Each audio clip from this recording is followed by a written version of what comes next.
Presiden Ukraina Volodymyr Zelensky mengatakan 50-100 tentara Ukraina sekarat setiap harinya di wilayah timur.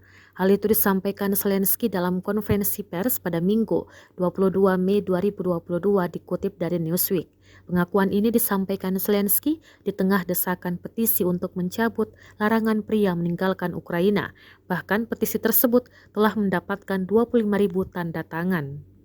Di sisi lain, Zelensky juga membahas mengenai hasil dari pertemuan dengan Presiden Polandia, Andrzej Duda. Dalam pertemuan itu, Zelensky mengatakan hubungan Ukraina-Polandia benar-benar bersih dan tulus tanpa pertengkaran dan warisan konflik lama.